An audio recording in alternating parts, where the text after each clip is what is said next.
Bud Light's at it again. They're trying another new commercial, and this time with the help of a couple star athletes. We're talking about Peyton Manning and also Emmet Smith, who's making a comeback here in the new Bud Light commercial. I want you guys to take a look. How you doing? All right. What are you having? 2 Bud Lights, please. Actually, make it a round for the bar. Round for the bar! Here we go. Okay, so then, it continues to go on. You see Peyton Manning, he's hanging out with everybody. He's got a round of drinks for the bar. And then all of a sudden, a legend, Dallas Cowboys legend, comes out to drink a Bud with him. And you'll see it just about right here. You got Emmet Smith joining the picture. It's kind of a long commercial. It's about a minute. They just released it on social media. And, well, I guess anything for a buck, right? Because I don't know their politics, but this is a desperate company.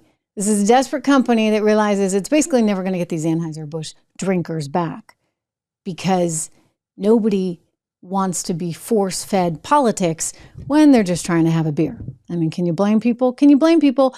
Don't forget where this all started. Little number from Dylan Mulvaney, followed by the marketing head at Bud Light, having just been on a podcast where she talked about how they need to remake the brand, make it less fratty, reinvent. And in doing so, they just alienated their core customer and lost billions of dollars in the process. So, just recently, the company announced that it was getting rid of its head of marketing, like the big head of marketing, the one that was running the whole shebang there for AB InBev, Anheuser-Busch, which, by the way, isn't even an American company. It's interesting. There's a gentleman who is part of the original family, part of the Bush family. His name is Billy Bush. That's spelled with a C, B-U-S-C-H. Billy Bush was on a program actually with one of my former colleagues, Tommy Lahren, and he said, look, the problem here is that this is a company that no longer understands its core customer. And he's totally right. I mean, this is what they're trying to do. They got a new commercial. Again, Peyton Manning, Emmet Smith. They think that somehow these two can bring it all back. But I got news for them. They don't understand who that customer is.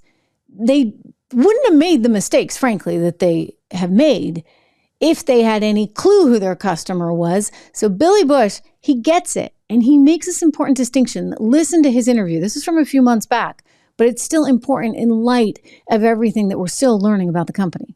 I think InBev doesn't understand who their core drinker is. It's a Brazilian-based company that really doesn't live here in America. My family and family reigns. I talk about the history of my family. One of the things they did, they got out on trucks. They got out and met with their customers. They knew who their drinkers were. They were with the bar owners and the restaurant owners and the liquor store owners and talking to these people day in and day out. Even my dad at 89 years old, 90 years old, he was still going to the bars selling Budweiser back in those days.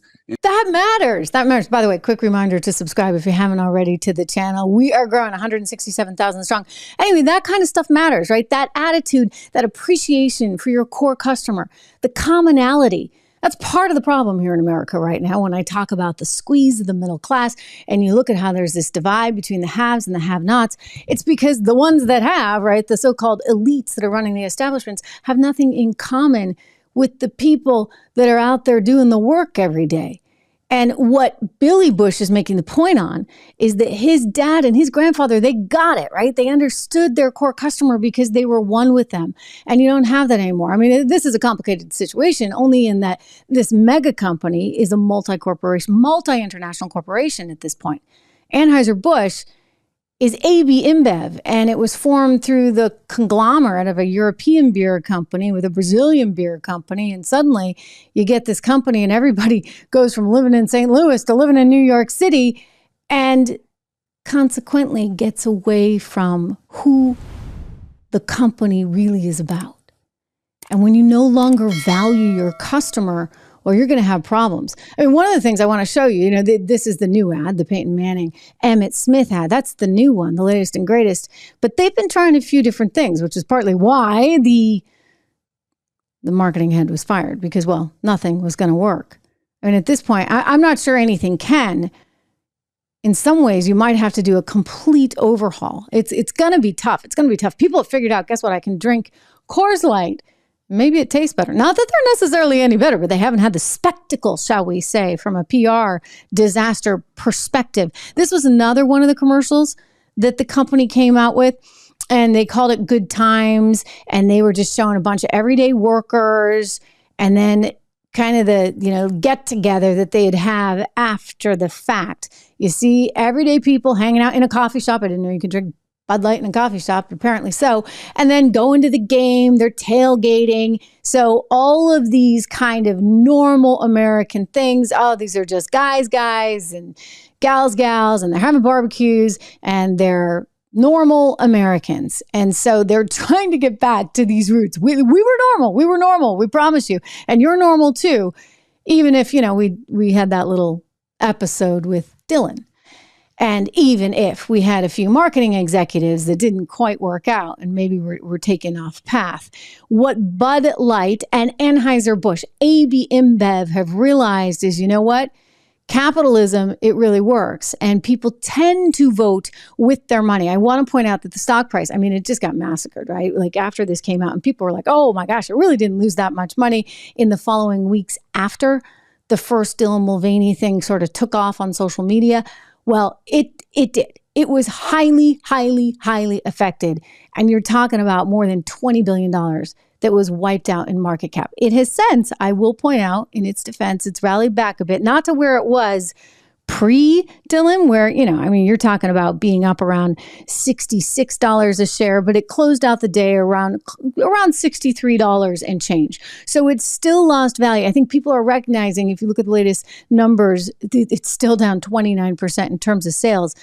It's very challenging right now to get this brand back. And if anything, it should be a huge lesson to a lot of people. Maybe this could be a Harvard Business School case study, which I think everybody there at Bud Light somehow went to Harvard, but somehow didn't learn basic business stuff. It could be a Harvard case study, but it's also a case study in politics right now, in that, you really can't leave the people that brought you to the dance, so to speak. You've heard me say that before. In other words, the base matters, and America is the base. Certainly for a company like Bud Light, this matters to them, and the imagery matters. And they don't want this political nonsense, so to speak, being force-fed to them, literally, like down their throats. And that is the entire problem with this company. Whether or not it can get it back, I don't know.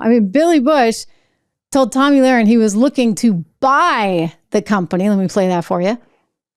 I urge that company, InBev, if they don't want that brand any longer, sell it back to the Bush family. Sell it to me. I'll be the first in line to buy that brand back from you, and we'll make that brand great again. I'm not so sure. There is this little saying, right? Go woke, go broke. This is a different interpretation of it. Get woke, go broke.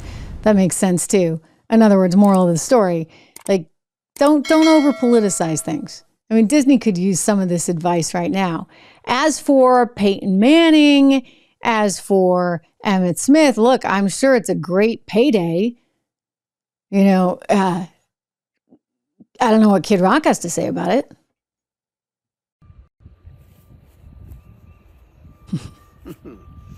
Grandpa's feeling a little frisky today. Let me say something to all you and be as clear and concise as possible.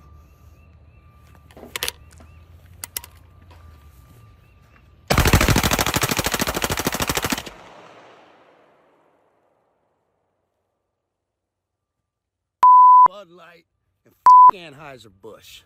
Have a terrific day. Okay, we get the picture. Except that there was this little number. He was spotted a few months ago at a concert and had what some people thought was a Bud Light can. I don't know if that's the case. I don't actually think, we talked about that. We debated that at the time. A lot of you guys said it could be something else. I don't know. I don't really care. I actually found that video pretty darn compelling of Kid Rock getting really, really annoyed. So I'd be curious what he thinks about Peyton Manning and Emmet Smith. doing this new commercial. I'm sure it's got to be a mega payday for them. And they probably feel like they're on the woke side of things. And that's a good thing for them and a good thing for future advertisers. But I'll tell you, the company is still struggling. And though you see the stock coming back, it's not where it was. And you've got all the other beer companies outperforming them in so many ways. And that's going to stay. That's going to stay for a while, because you know what? When you really piss off America, as they did, excuse the French, it's going to take a while to come back. This is an easily replaceable product. And people will replace it and continue to do so. We'll see. I mean, it could take, I'm not kidding, guys, it could take a generation to get this one back. Tough stuff. Don't forget to subscribe. Do me that favor. Make sure you subscribe to the channel. It's really important. Subscribe to the channel. I'm here every day live with you. So hit the subscribe button and we'll talk some more.